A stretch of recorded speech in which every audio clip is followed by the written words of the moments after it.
Cerita dimulai dengan memperlihatkan sepasang kekasih yang sejak awal terlihat memiliki niat buruk. Mereka sedang menjalankan rencana untuk merampok sebuah toko grosir. Semua persiapan pun sudah dilakukan dengan matang. Namun setelah berhasil menguras isi toko, rasa tamak mereka belum juga berhenti. Sang wanita yang bernama Jody melihat sebuah kotak misterius yang disimpan di belakang meja kasir. Ia segera memaksa kasir untuk membukanya. Kasir itu langsung memperingatkan mereka bahwa kotak itu bukan sesuatu yang mereka cari dan melarangnya untuk dibuka. Akan tetapi, keserakahan sudah menguasai pikiran Jody. Ia tetap membuka kotak itu, dan tepat setelah kotak itu terbuka, terdengarlah suara tembakan.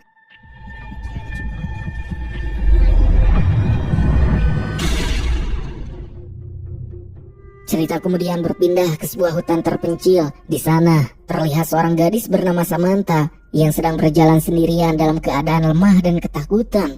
Entah sudah berapa lama ia tersesat di tempat itu hingga ia tampak salah trik kelaparan, membuat tubuhnya nyaris tak bertenaga. Juga terlihat tak ada seorang pun di sekitarnya dan tidak diketahui apa yang sebenarnya terjadi pada masa lalunya hingga membuat kondisinya menyedihkan seperti sekarang.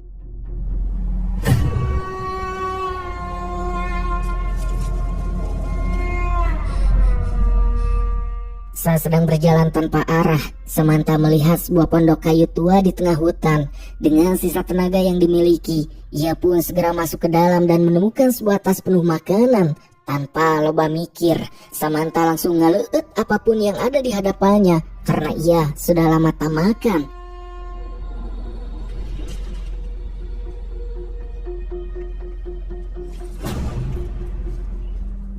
Namun tiba-tiba terdengar suara langkah kaki dari luar. Seseorang sedang mendekati pondok. Karena panik, Samantha pun gurung-gusuh bersembunyi di bawah ranjang. Hingga beberapa saat kemudian, seorang pria pun masuk ke dalam dengan kapak di genggamannya. Wajah pria itu belum terlihat jelas, tetapi kehadirannya terasa begitu berbahaya. Pria itu pun kemudian mengambil tas makanannya dan kembali keluar tanpa menyadari keberadaan Samantha. Setelah merasa aman, Samantha pun memutuskan untuk segera melarikan diri dari pondok. Namun saat berlari keluar, ia justru bertabrakan dengan pria tadi. Pria itu ternyata bernama Tom. Anehnya, Tom tak menyakiti Samantha sedikit pun, melainkan justru membantunya.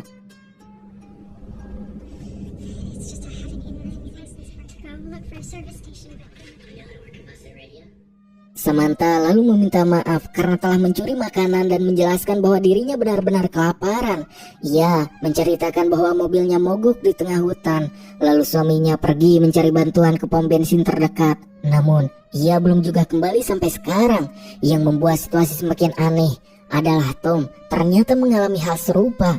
Mobilnya juga rusak. Bahkan, ia sudah terjebak di tempat itu selama 3 hari. Mendengar hal itu, Samantha mulai panik karena takut sesuatu terjadi pada suaminya.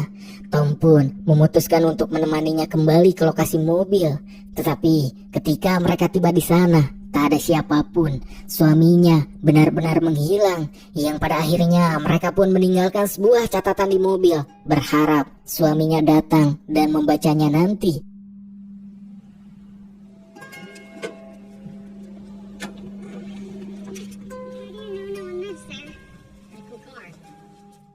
Setelah itu, Tom mengajak Samantha kembali ke pondok sembari membawa beberapa pakaian hangat.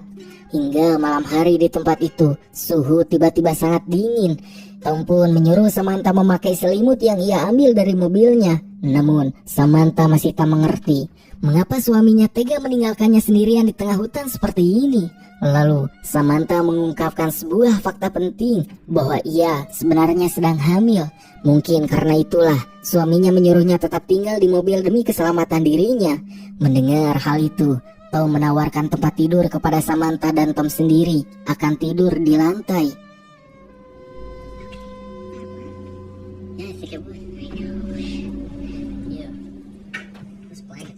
Di tengah tidur, Samantha mengalami mimpi buruk yang membuatnya terbangun lebih awal. Saat membuka mata, Ia menyadari jika Tom tak ada di pondok. Samantha pun lalu keluar untuk mencarinya, dan di luar sana ia menemukan seorang gadis pirang tergeletak tak sadarkan diri. Tanpa membuang waktu, Samantha segera membawa gadis misterius itu masuk ke dalam pondok. Di saat yang sama, Tom sedang sibuk menyedot sisa bahan bakar dari mobilnya. Ia berharap bensin itu bisa digunakan untuk menghidupkan mobil Samantha agar mereka semua bisa secepatnya keluar dari tempat aneh ini.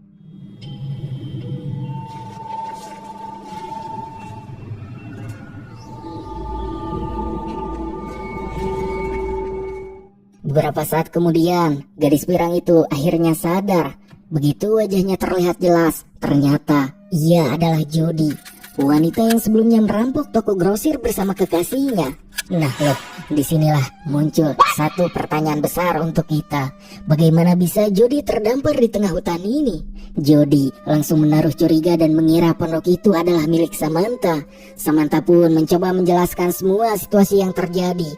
Namun Jody masih enggan percaya sepenuhnya dan memilih keluar dari pondok karena kesal.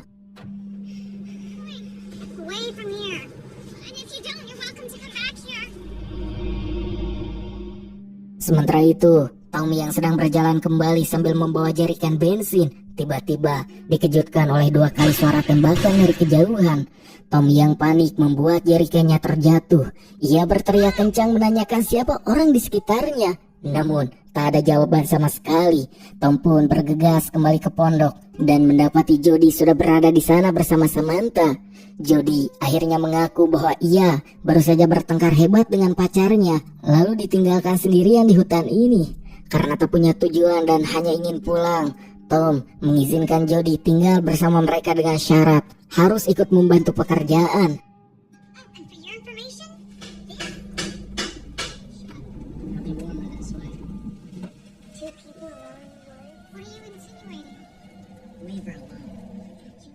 Singkatnya, lambat laun, hubungan Samantha dan Jody mulai membaik hingga perlahan mereka menjadi akrab. Namun di sisi lain, Tom justru mengalami fenomena yang tak masuk akal. Ia mulai menyadari bahwa sejauh apapun ia berjalan meninggalkan pondok, langkahnya selalu berputar dan kembali ke titik yang sama. Hutan itu seolah tak memiliki ujung dan terus mengurung mereka. Merasa ada yang tak beres, Tom pun segera menemui Samantha dan Jody untuk mengajak mereka pergi. Sebelum bergerak, Tom ingin memastikan koordinat mereka sekarang. Namun, jawaban yang ia terima justru memperkeruh suasana. Samantha yakin tempat ini adalah New Hampshire, sedangkan Jody bersikeras mereka berada di kota Dakota. Sementara Tom sendiri tahu bahwa sebelum ia tersesat, ia sedang berada di jalur menuju Los Angeles, dan itu menunjukkan 3 lokasi yang sama sekali berbeda. Hingga mereka pun sadar situasi ini sudah di luar kendali, dan Tom memutuskan bahwa mereka harus berjalan sejauh mungkin di keesokan paginya.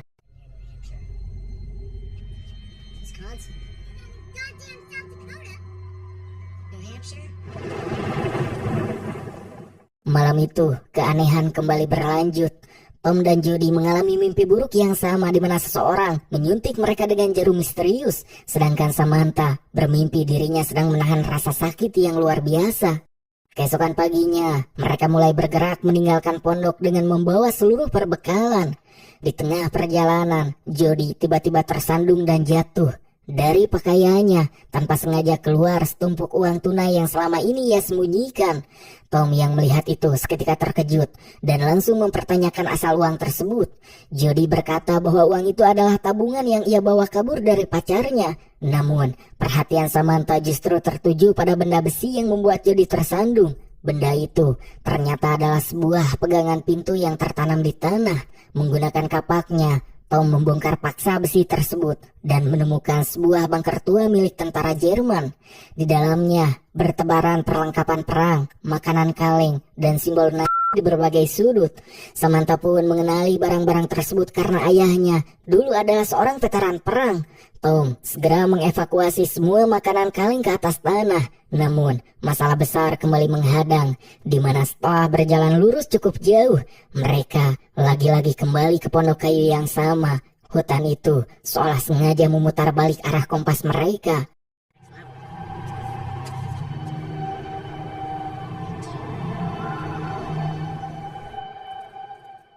Malam harinya saat makan bersama di pondok, Jody akhirnya jujur bahwa ia terpaksa menjadi kriminal karena tidak memiliki pendidikan dan masa depan. Samantha pun kemudian meminta izin untuk melihat uang curian Jody. Hingga begitu memeriksa tahun cetakannya, Samantha langsung tertawa kebingungan karena di lembaran uang itu tertulis tahun 1984. Padahal Samantha yakin saat ini adalah tahun 1964. Jody pun langsung membantah keras dan menegaskan bahwa tahun sekarang memang 1984. Situasi berubah menjadi sangat mengerikan saat mereka menanyakan hal yang sama kepada Tom. Tom menjawab bahwa dirinya berasal dari tahun 2011. Kini, fakta mengerikan itu terpampang jelas. Mereka bertiga berada di satu tempat yang sama, namun berasal dari garis waktu yang berbeda. Mereka sedang terjebak dalam sebuah teka-teki ruang dan waktu yang mustahil untuk dijelaskan. Lalu muncul pertanyaan, yaitu apakah ini yang disebut masuk ke ruang goib? Entahlah. Samantha thinks that it's 1962. It's freezing out there. Setelah mengetahui bahwa mereka berasal dari tahun yang berbeda-beda, suasana di dalam pondok berubah menjadi sangat tegang. Awalnya, Tom mengira semua ini hanyalah lelucon, tetapi melihat ekspresi serius Samantha dan Jody, ia mulai tersadar bahwa ada sesuatu yang tak beres dengan ruang dan waktu di tempat ini. Hingga belum sempat mereka mencerna keadaan, suara tembakan menggelegar dari luar pondok. Tom segera keluar untuk mencari sumber suara dan mendapati seorang pria asing bersenjata sedang berdiri sambil mengarahkan senapannya. Tom mencoba menjelaskan bahwa mereka membutuhkan bantuan, namun pria itu justru membalas dengan bahasa Jerman yang tak ia mengerti. Melalui gesturnya, pria itu menyuruh Tom membuang kapak yang dipegangnya.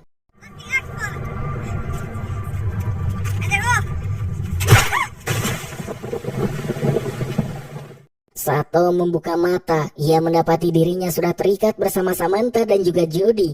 Pria Jerman itu sempat menghilang entah kemana, dan dalam kondisi terdesak, Samantha bertanya kepada Tom, apakah perjalanan waktu sudah bisa dilakukan di tahun 2011. Namun, Tom menegaskan teknologi seperti itu tak pernah ada. Dan tak lama kemudian, pria Jerman itu kembali. Ia membuka ikatan Tom hanya untuk menyeretnya keluar, memukulinya habis-habisan, lalu mengikatnya di sebuah pohon. Pria itu pun kemudian kembali masuk ke pondok untuk menginterogasi Samantha dan juga Jody. Dan di tengah interogasi, perhatian pria itu mendadak tertuju pada kalung yang dikenakan Jody. Karena hanya Samantha yang memahami bahasa Jerman, ia menjelaskan bahwa kalung tersebut adalah milik ibu Jody. Namun, pria Jerman itu justru mengeluarkan kalung miliknya sendiri, sebab desainnya sama persis. Juga di dalam kalung tersebut, terdapat foto seorang wanita yang wajahnya sangat mirip dengan ibu Samantha. Yang itu artinya, kini seluruh potongan misteri perlahan mulai terhubung dan berubah menjadi jauh lebih mengerikan.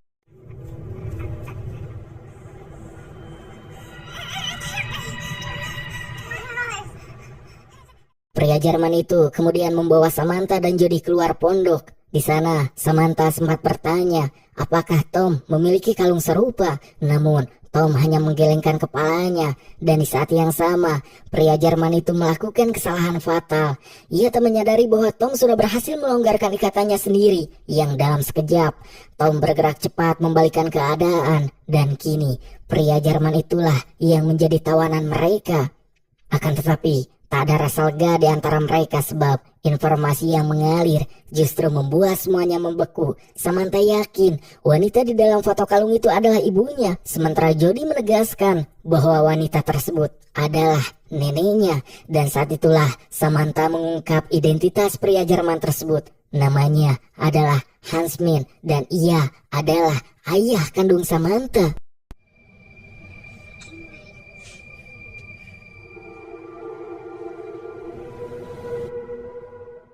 Kejutan belum berhenti. Samantha menanyakan tanggal lahir Jody yang kemudian dijawab 3 Juni 1964. Tanggal itu pun adalah hari kematian ibu Jody saat melahirkannya. Lalu fakta pahit langsung menghantam. Wanita yang akan melahirkan Jody di masa depan dan tewas saat persalinan adalah Samantha sendiri, dan Jody adalah anak kandung Samantha. Seketika suasana pondok pun mendadak senyap. Kenyataan ini terlalu mustahil untuk diterima akal sehat. Samantha yang hancur karena tahu ajalnya akan tiba saat melahirkan anaknya sendiri, langsung keluar dari pondok sambil menangis. Hingga di luar, rahasia berikutnya kembali terkuak. Tom perlahan menceritakan masa lalu ibunya kepada Jody. Ia mengatakan bahwa ibunya di masa lalu adalah seorang pencuri yang merampok toko bersama suaminya bernama Kevin. Hingga akhirnya sang ibu mempateni Kevin dan dihukum gantung. Jody yang emosional menolak mempercayai cerita itu dan langsung berlari. Fuck that. Definitely this year. No, I found. I noticed when I was 4 days, it was the state of South Dakota. What are you talking about? Di bawah langit hutan, Jody mendekati Samantha yang sedang menangis. Hubungan mereka kini berubah sepenuhnya. Bukan lagi sekadar dua orang asing, melainkan ibu dan juga anak. Samantha pun terpukul oleh takdir kematiannya. Namun ia juga lega karena bayinya ternyata tumbuh hidup. Jody kemudian menceritakan penderitaannya di masa depan, tentang kakek dan nenek yang menyiksanya hingga ia terpaksa kabur sejak kecil. Mendengar penderitaan anaknya, Samantha dilingkupi rasa bersalah. Ia bergegas kembali ke dalam pondok untuk melepaskan ikatan Huntsman papihnya sendiri. Tom sempat melarang keras karena Huntsman terlalu berbahaya, namun Samantha bersikeras ayahnya tidak akan menyakiti mereka.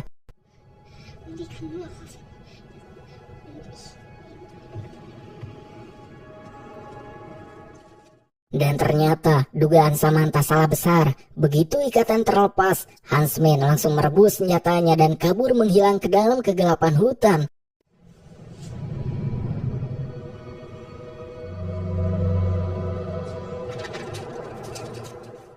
Di mana setelah Huntsman melarikan diri, Samantha kembali dihantui oleh mimpi buruk yang terasa terlalu nyata.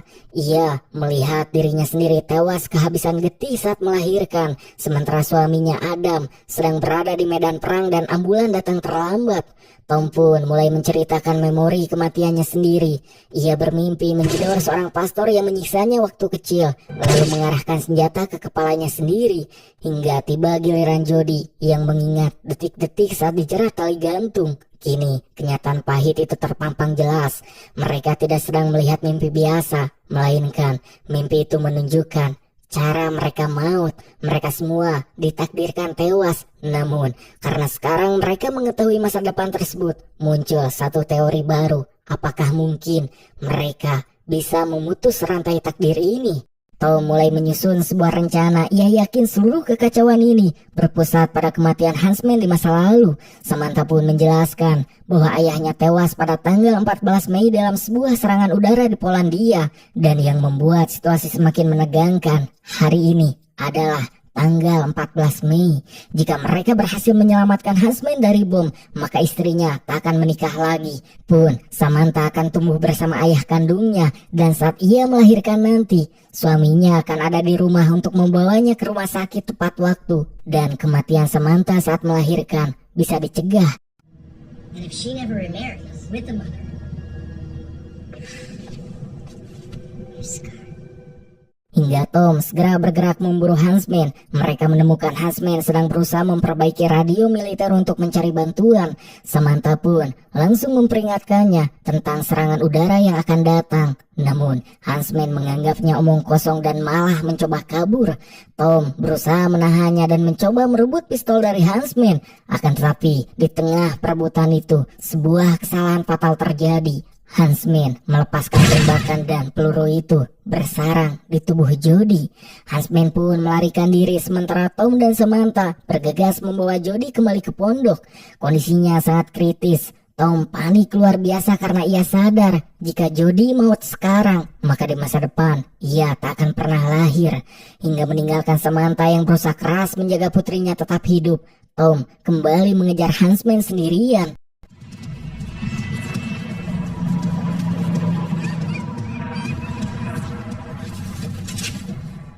Di titik inilah konsekuensi mengerikan dari memanipulasi waktu mulai terlihat. Manusia tidak diciptakan untuk melihat masa depannya, karena saat mereka mencoba mengubah takdir, jalannya waktu justru akan menghancurkan eksistensi mereka sendiri. Tom akhirnya berhasil menyudutkan Huntsman di dekat pondok. Huntsman mencoba melepaskan beberapa tembakan ke arah Tom. Namun anehnya, tak ada satupun peluru yang mengenai sasaran sebab keberadaan Tom perlahan mulai memudar seiring detak jantung Jody yang semakin melemah di dalam pondok. Eksistensi Tom pun sebagai cucunya ikut terkikis. Tubuhnya menjadi transparan hingga akhirnya Tom menghilang sepenuhnya dari dunia dan Jody telah maut juga. Tom terhapus dari sejarah.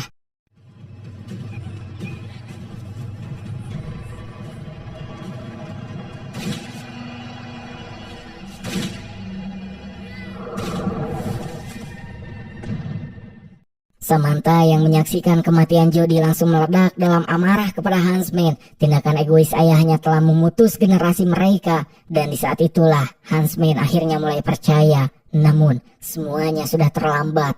Sebab duru mesin pesawat tempur Rusia mulai gemuruh di langit. Bom-bom berjatuhan menghantam hutan dan meledakkan segalanya.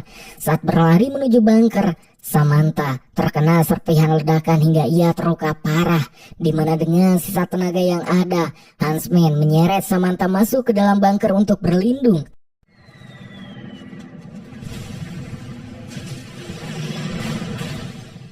Di dalam ruang bawah tanah itu, tubuh Samantha perlahan mulai mengering dan menghilang. Kini, karena Huntsman berhasil selamat dari serangan udara yang seharusnya menewaskannya, alur waktu pun mulai mengoreksi diri. Garis sejarah perlahan kembali ke jalur yang benar. Namun, ada satu harga mutlak yang tetap tak bisa diubah.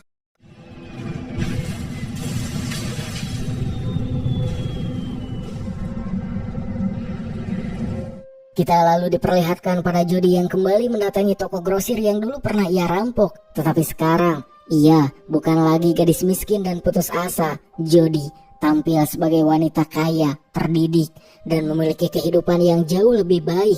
Yang itu artinya, perubahan takdir Huntsman di masa lalu terbukti berhasil mengubah total masa depan Jody. Namun saat melangkah keluar dari toko, Jody melihat Kevin, mantan pacarnya, di mana Kevin sedang bersama wanita lain dan tampak bersiap melakukan rencana perampokan yang sama persis seperti yang mereka lakukan dulu. Fakta ini pun membawa sebuah konsekuensi fatal, yaitu karena Kevin dan Jody tak pernah bersama di lini masa yang baru ini, maka Tom tak akan pernah dilahirkan. Itulah alasan mengapa Tom menghilang sepenuhnya dan terhapus dari alur waktu. Di sisi lain, Samantha kini masih hidup dan berhasil lolos dari takdir kematian saat melahirkan. Dalam sebuah adegan, terlihat Samantha membawa abu jenazah ayahnya dan dengan penuh penghormatan, ia akhirnya memakamkan Huntsman secara layak pada tahun 1964. Juga siklus penderitaan yang menghantui keluarga mereka pun perlahan berakhir.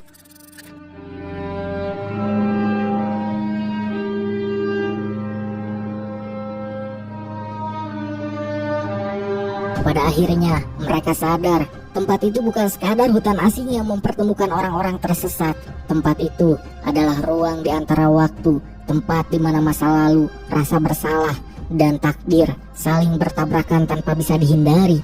Mereka semua datang dengan kehidupan yang berbeda, namun keluar dengan luka dan jawaban yang sama, yaitu bahwa tidak semua jalan membawa kita pergi. Beberapa justru membawa kita kembali pada diri sendiri. Juga film ini meninggalkan satu pertanyaan sunyi. Apakah mereka benar-benar berhasil keluar? Atau sebenarnya sejak awal mereka tak pernah berada dimanapun? Entahlah, liar pokoknya.